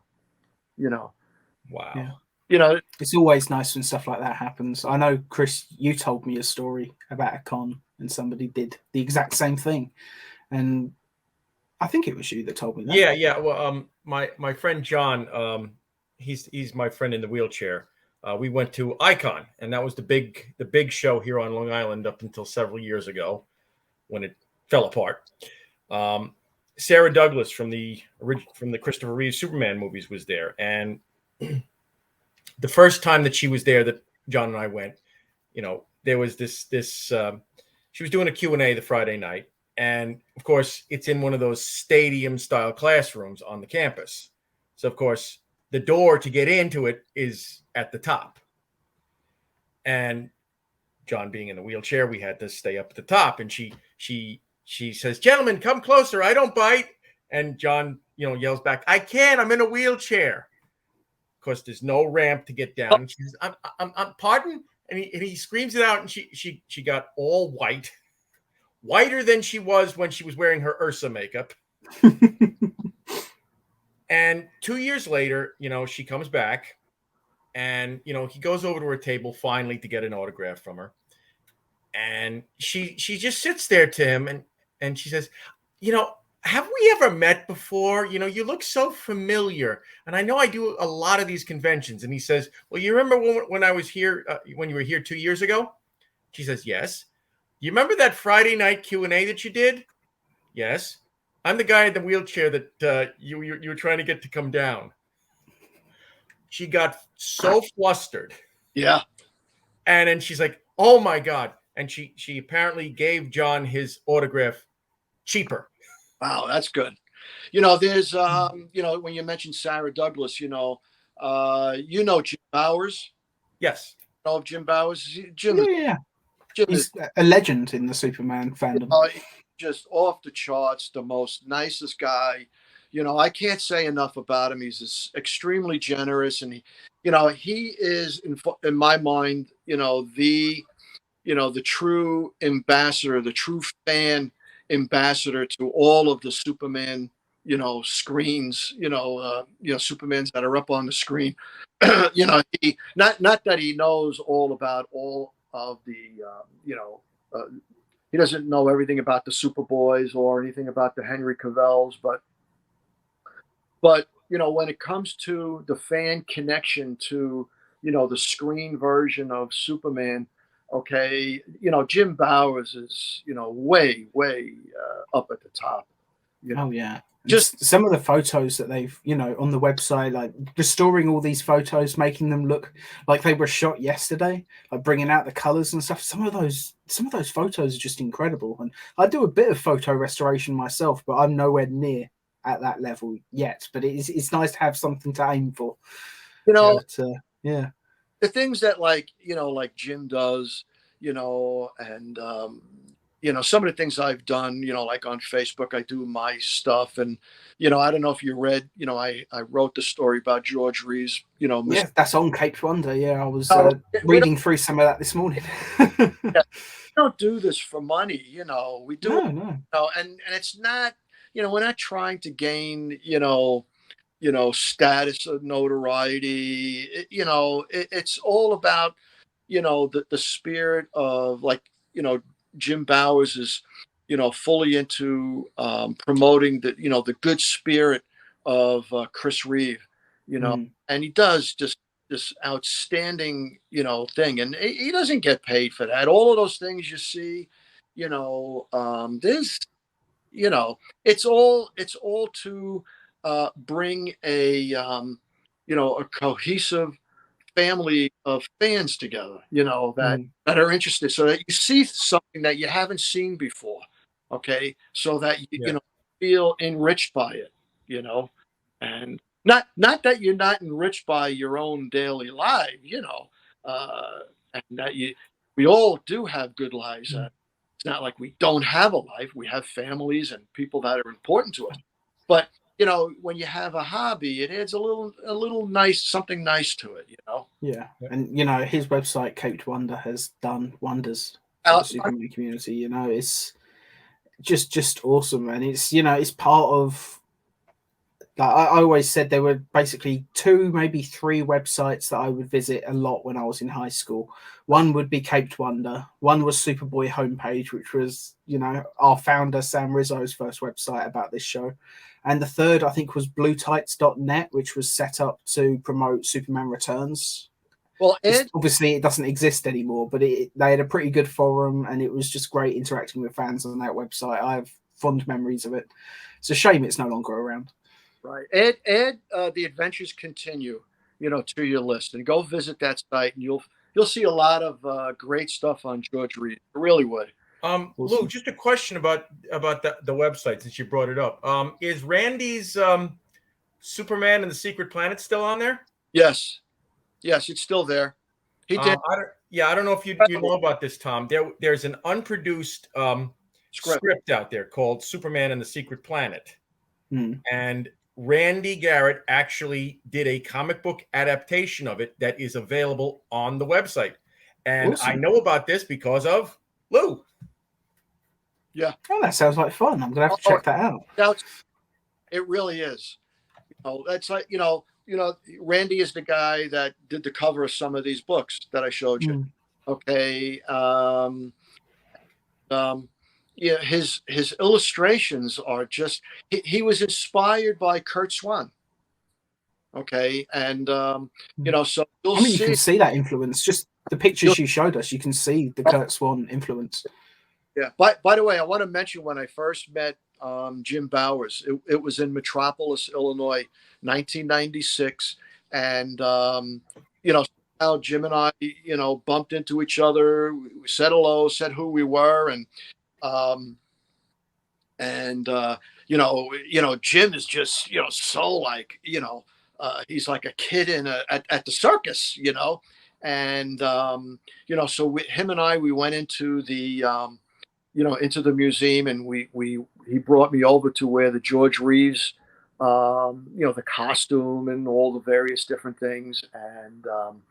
And we were just, he was like wide-eyed. I was wide-eyed. We were just, we're in our element, and That's why I've got to get down there one of these days. I've got to visit that museum at some point, if you're a big Superman fan, okay, it is really, fantastic to see, all of that stuff. Now for me, just so you understand, I gravitated, from Superman, okay, to George Reeves. Okay. My fascination has grown with George Reeves beyond, Superman. And I've looked at all the many things that he's done, and like Christopher Reeve, okay, there's far more to these people than Superman. And that's not that I'm putting Superman down, but again, getting back to the human aspect of who these people are, okay. I find George Reeves to be very, his life, very, fascinating. Okay. But again, Jim Bowers, we had so much fun, and Jim is big into photographs, and he's just so generous with everything he does, with this, absolutely. And, he comes from a good family. His father very respected, in the military service. I believe it was the Navy.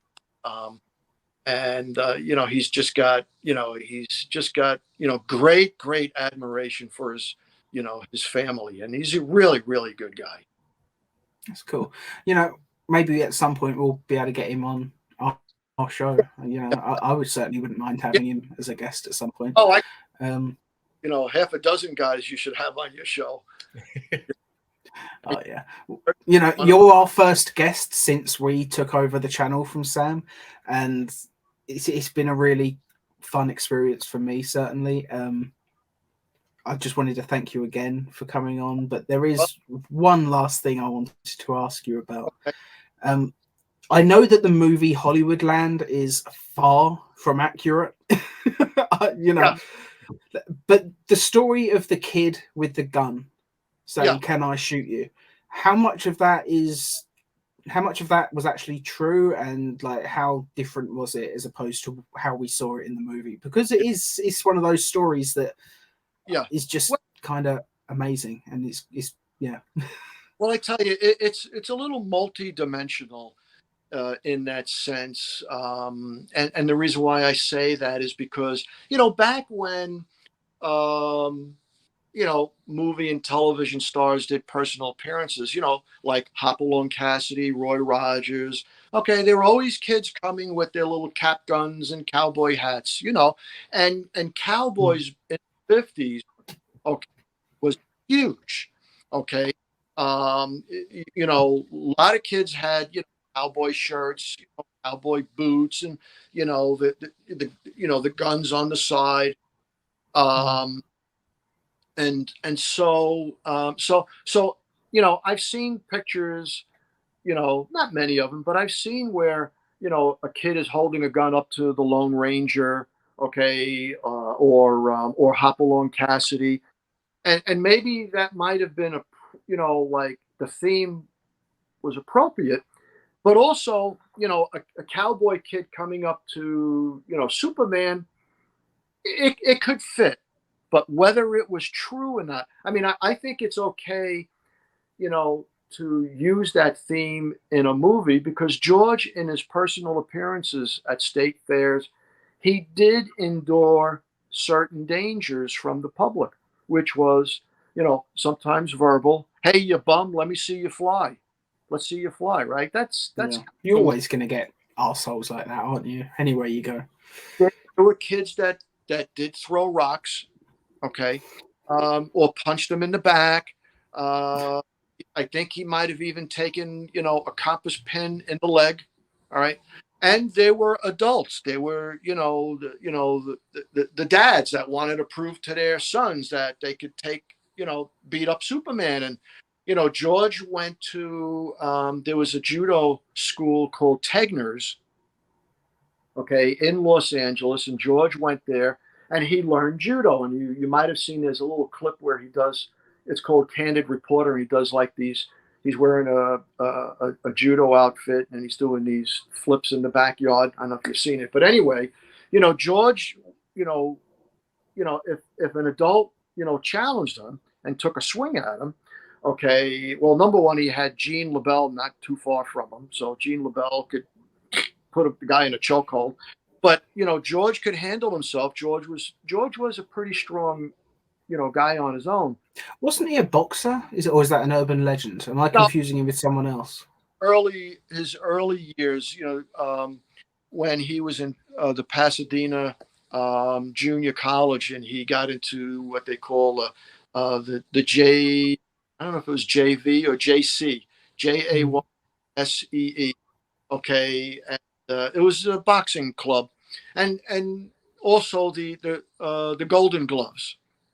Okay, but any newspaper article I have, okay, about him being in any of those boxing matches, it was he lost. He didn't win. But his mother encouraged him, and eventually had got fed up with him doing the boxing, because her son, it was our only It's dangerous, Yeah, it's dangerous, and but he did it because he took a lot of ribbing in school, from other guys, and so he took up the boxing. He did football, he did wrestling, and he had to prove to these guys that he was no slouch. Okay, but getting back to the kid, I do have a newspaper article, not a lot, it's just a snippet that mentions, that a kid in Detroit approached him with a gun, a loaded gun.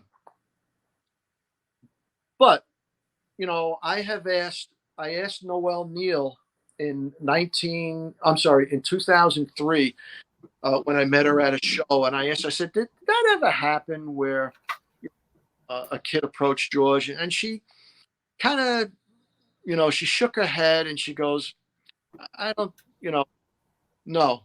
She goes, I'm pretty sure George stated that a kid approached him with a gun so that he could not wear the costume. Like when promoters want George Reeves, they want Superman. Now he could go as Clark Kent.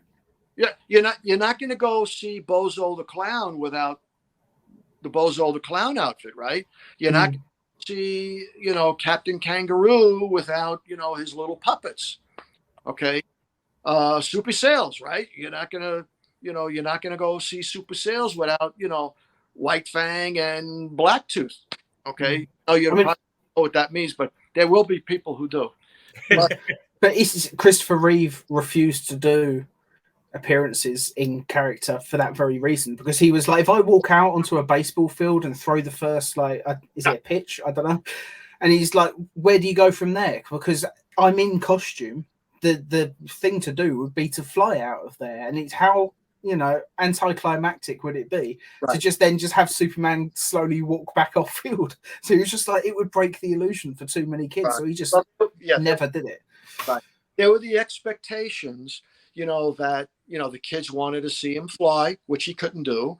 They wanted to see, something bounce off of him, which, could cause him injury. So the costume, with the big S on there was a puppet. Okay. And also, another reason was that it was a very uncomfortable, garment to wear. I can imagine. It was thick, and anybody would, they said, oh, well, George used to, sweat profusely in it. Well, anybody would have. Especially, studio lights. I mean, they are extremely hot. So it doesn't matter what you're wearing, you're going to sweat. Exactly. But a lot of people like to define, perspiring profusely with George Reeves and the Superman costume. Anybody in that costume would have, Yeah, there are a ton of behind the scenes photos of Christopher Reeve with giant sweat marks under, even like his audition video. He's not even started acting yet. He's standing there with his, fists on hips, great big armpit stains underneath. Right. And poor John Newton and Gerard Christopher, they shot their show in Florida, so they sweated like crazy. Brutal.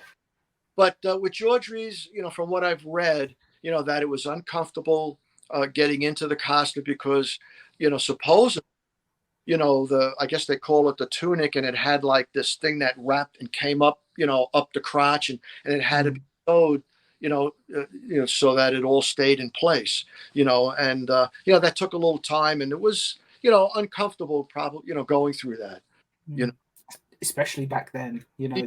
The technology for these suits has come so far, and apparently, like the bat suits, I know they're a lot more comfortable than they used to be. Right. But it's apparently, that's not to say they're comfortable in any way. So you broke up a little bit just for a second now. I didn't. But what they need to incorporate into these costumes is a cooling system. Oh, definitely. Some of these big. John Wesley Shipp had that in his first Flash costume back in the 90s. Wow. Yeah. Okay. So there's no excuse not to have it now. I think some of the bat suits, some of the later ones, I think Christian Bale's Batman suit in the Dark Knight trilogy, I'm pretty sure in the behind the scenes they talk about that he had something like that, but he said it's it's nice, but it's nowhere near enough. But like giant horror films, if you're playing like a giant creature or something, as far as I'm concerned, if there's that much on you, there's no excuse not to have it, because the entertainers walking around Disney World have cooling systems these days. Right. Yeah. So if they can do that. So do I believe that the incident with the child happened? I'm going to go with what she. It was. He said it so that he could avoid wearing the costume, because the promoters were very pushy for it. Clark Kent outfit, it's a suit, still hot, but you see the shirt. Okay, the shirt, and I think it's in the museum in Illinois. Okay, the shirt is just like around the back, and then it comes down, and it just comes down over to here, down the front. Okay, so the whole back and the side is, kind of, there's nothing there, and then that's a clever idea. Like, keep your actors cool. That's a really, I would never have even thought to do something like that. That's very clever. The episode Panic in the Sky, where he's lost his memory. He comes back to his apartment. Jim standing behind him. You'll see when he opens up his coat, you'll see that there's no sleeve. I'm gonna have to go back and look for that now, because it's cut off. We did a commentary on that just a couple of weeks ago, where we watched it, and it's just we didn't notice that. So it's a good reason for me to go back and watch it again. Yeah, but it's he was just a great Superman, Clark Kent, and he brought, I think, a lot of himself, his good traits to that role. If you watch all his other movies, which is something I wanted to promote. Okay, his other movies like Always a Bride, okay, Bar 20, it's a Hopalong. There's like maybe 4 Hopalong cast. So Proudly We Hail. Okay, a lot of the movies, and he's Champagne 2 is a short. He is terrific, but again, I think his looks, he didn't have the rugged looks of a Humphrey Bogart, a James Cagney, that kind of stuff. He was maybe too handsome, So. Yeah, it's a shame, but I literally all I've ever seen him in is Superman. So I'm gonna take those recommendations, and I'm gonna seek those movies out. Yeah, definitely explore him elsewhere. Yeah, you'll enjoy him. You'll see everything he did in all of those. Okay, in all of those other films is all why he was so good in Superman. Shakespeare training, at a photographic, memory. He could read the script. He could read the script, that morning. Okay. He would, sit with Bob Shane. They'd go over the script, and he'd have it in one, he'd have it ready to go. which is another reason it's a shame that his career didn't reach new heights once Superman ended, because that's a talent you would want with an actor. All he had to do, whatever his problems were, whatever his troubles were, you know, like anybody else, you know, he had, you know, if he had just hung in there, okay, because all actors and actresses, just like people every day, okay, everybody has, you know, career ups and downs, okay. Um, you know, you get hired, you get laid off, you know, it comes and goes, and then you're out there beating, you know, the pavement, looking for another job. If he, you know, if he hung in there a little longer, I mean, he did, you know, when people say he had work on the horizon, he was working on things, okay. Just he had two films that he was trying to get off the ground, and one was called The Deserter, which was written by Lowell Barrington, and the other one was called Return to Earth, which is a script he had handed to Phyllis before he passed away. He had gone to Phyllis saying that Eddie Mannix had helped him get into the Directors Guild, okay, and which is why he was able to direct the last three episodes of Superman. Okay, so he had gotten into the Directors Guild, and so he was going to star and direct in these two films. He also had another film. It was called Miguelito, okay, and it was about a Mexican shoe shine boy, okay, and you know, George had, you know, great interest in you know, the Spanish culture. His best friend, not okay, was of that heritage. And Nadi taught him to play guitar and speak fluently and sing fluently in Spanish. Okay. So, and then George just had other little things, you know, going. He was in he was doing business with Fess Parker in a small oil investment, you know. Um, he had, he was trying to develop a rating system. You know how like there's a Nielsen or Nielsen's ratings. They could tell, you know, how many viewers are watching a certain television show. Well, George had invested in a system, okay, that was going to do that. You know, so you know, you know, he was ahead of his time. You know, in a lot of ways. It would have been interesting if he'd got that off the ground before he wasn't broke. Okay, people say he was broke. He wasn't broke. He didn't have gambling debts. Okay, he had $9,052 in the Bank of California. You know, at the time of his death, he had $4,000 in those, you know, those traveler's checks that he was going to, you know, travel to Mexico to get married and then go to Spain. You know, so he didn't have William Holden money in the bank. He didn't have John Wayne money or Humphrey Bogart. Okay. But he was doing fine by the sounds of it. And, yeah. You know, that might not sound like much money today, but when you go back to then, like that 5,000 or 4,000, whatever, that's a lot of money back then. And the other very strong point I want to make is that, you know, the relationship he had with Mannix, she may have, you know, she was helping him, you know, when back to California, after being in New York. Okay, so she did help him, you know, get reestablished. They bought, you know, he bought a new wardrobe, he bought the car, he bought the house. Okay, she may have, you know, probably everybody thinks she bought the house for him. She helped him with the down payment. Okay, the house was in his name. It's in the will to be bequeathed to her. If she owned it, it wouldn't be in the will. Yeah, okay. It wouldn't have needed to be. It would have just been hers. Right. Everybody makes a thing about that. He used her for, you know, the money.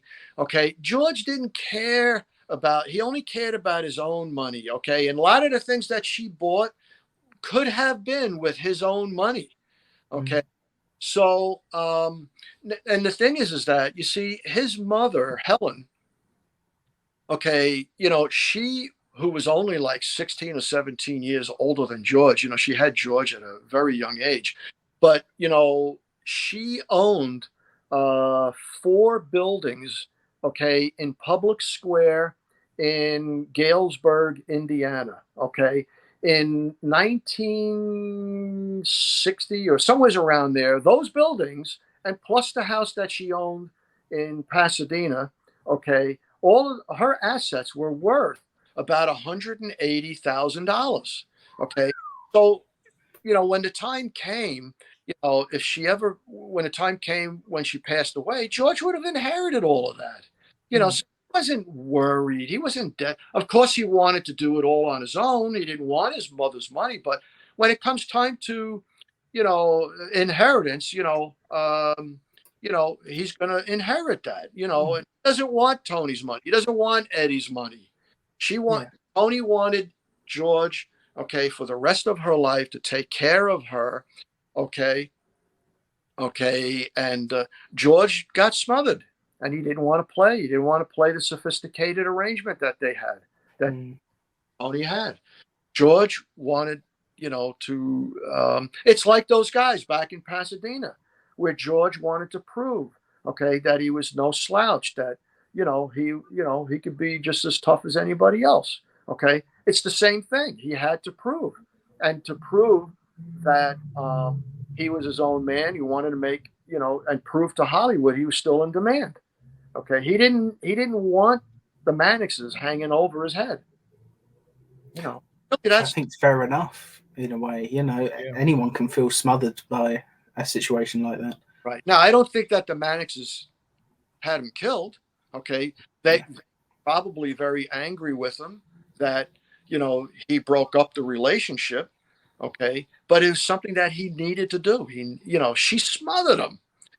But unfortunately, he met somebody else who was equally smothering, because Lenore, she lost some men, and she was very competitive, with other women about men. And Tony, when she came to LA and Tony, gave her a run for the money, she wasn't going to, bow out. She wasn't going to just run back to LA. I'm sorry, New York. She didn't want to be in LA. She got fed up with it because of, partially because of Tony. But she wanted to take George back with her to back to New York. That was her ultimate goal. She wanted to get George Reeves on Broadway, but he didn't want it. That would have been something. He wasn't ready for it. But there's this whole conflicts of interest, and the two women were more out for their own interest, which was having him on a leash. Right. And George just needed his space like anybody else would. So yeah, if you can't grow, then then you become henpecked. So, but anyway, take on it. Yeah, and I think maybe we should get you back to do another episode at some point where we just go into just the death of George Reeves and that would be what fun. You think happened. I think that would be an interesting conversation. The only reason we've not really touched on it today is because Chris has said you could easily talk for 5 or 6 hours on that subject. So it was just, I think if we focused on that in this, it would have been the majority of the show, maybe, because I've got a ton of questions about it. Yeah, I would highly encourage you, if you want to get prepared for it, to maybe read a little bit of Jan Allen Henderson's Speeding Bullet, okay, and then go into what I wrote, Mr. Reeves, the graphic illustrations that I did there. And anyone watching this now that wants to read this, you've done like the story of George Reeves' life as like a photo comic book almost. It's like a filter you put over it to make it look like artwork. It's really cool stuff. And we'll include a link to that in the video description. So if anybody watching wants to go and read that, yes, by all means, please do. Great. So, Tom and Christian, thank you for having me. Thank you for being here. All your questions. I know I tend to, That's exactly what we wanted. It's easier on us. If you give long answers, it means we don't have to ask quite as many questions. Yeah. Well, And yeah, that's good. It makes things easier for us, so we appreciate it. I'll edit it, how you feel is best. It'll probably go up almost uncut, I would say. I think people will enjoy it. Well, I hope people will enjoy it. Clock, and it says live 1:59, an hour and 59 minutes. Yeah, this will be over 2 hours by the time we've signed off and all of that. But like I say, we'll have to get you back, and we'll talk a bit more about some of the conspiracy theories that have come up about what happened with George Reeves. Like, sometimes you hear people say, "Oh, the mob had him killed," and it's like, well, how does that make sense? And it's like, I couldn't see that. I couldn't see that personally. I don't know why the mob would care. But, real quick, Thaddeus Steffen, who Helen had hired, he was a retired detective. He might have even worked for the Nick Harris agency, and he had to come up with something. He was pushing that idea based on gambling debts, and I don't see it. Yeah. Well, this is all stuff I think we'll be able to go into a lot more depth. Yeah. In its own episode, I think that would be fun to get you back. There are other theories other than just the three. Who knows? It could have been, the trucking company that George got into an accident with. Maybe the building material trucking company, had him bumped off. But it's all probabilities. It would be like, maybe a 5% probability. You have to look at these things as probabilities, because absolutely we don't really have all the information. Yeah, and we probably never will at this point. No, we won't. I think it was on your Life of George Reeves thing on Caped Wonder where you said that literally, I think at the time of when you wrote that, I think one member of the cast was still living. And it's like, it's of all the people that could maybe answer questions about it, unfortunately, most of them are just gone now, which is very sad. Well, a lot of people turn to the cast members, but in reality, they don't know, they know George Reeves' life, and they can say, not the George that I knew would side, or in Jack's case, he really didn't want to deviate, from the official ruling because it brought too much attention to him, regarding that. He didn't want to go. He didn't want to, self out there, with saying or pointing the finger. That's the tough part. Because pointing a finger, you could say the three theories, right? That keeps you safe. But if you start pointing a finger, you could wind up a legal problem. Not even that as well. I mean, like, if the conspiracy theorist that the mob had something to do with it is right, and Jack Larson's out there saying, "Oh yeah, I think it was something to do with them," then it's like, well, we need to shut up this Jack Larson guy as well now, and suddenly he's in danger. And it's just, it would make no sense for him to actually do that. I think it's a smart thing to, look at it that way. And you see, Jack and Noelle, and even Phyllis, she got the phone call from Tony this morning. Go to the house with her, but they don't really know, what was going on exactly in George's life in those last 6-8 months. Unless they were still really close and spoke every day, kind of thing. They're not going to, are they? So even though a lot of people have turned to them, not the ideal people, that they're not close witnesses to it, and the one that we believe are the close witnesses, those people that were in the house at the time, they're not reliable, So yeah, that's how it is. So if any of the listeners or viewers want to see this conversation continue, leave us a comment and let us know if you'd like us to do an episode where we just go into the death and the mystery surrounding the death of George Reeves.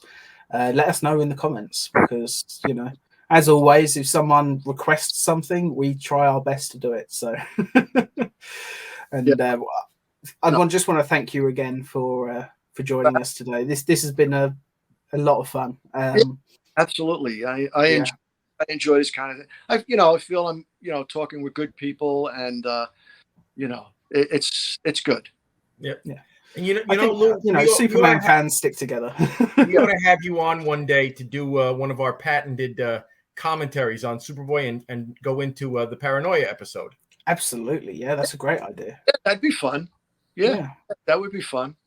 Yeah. Simple. It's a simple enough thing. It's a lot shorter than this, but I'm sure we'd get a lot of discussion out of it at the end of the commentary as well. Yep. It's funny. Our commentaries sometimes they only run to about 35 to 40 minutes. Sometimes we go off for like an hour after we finish talking. I guess it depends on the episode. Yeah. But Paranoia is one of my all-time favorites. So yeah, we'll definitely have to get you back to do that. That would be a lot of fun. But, so we'll finish this up anyway. Thank you all so much for watching. If you've enjoyed this video, be sure to give us a like, a share, subscribe to the channel, leave us some comments, and yeah, we'll see you on the next one. Goodbye.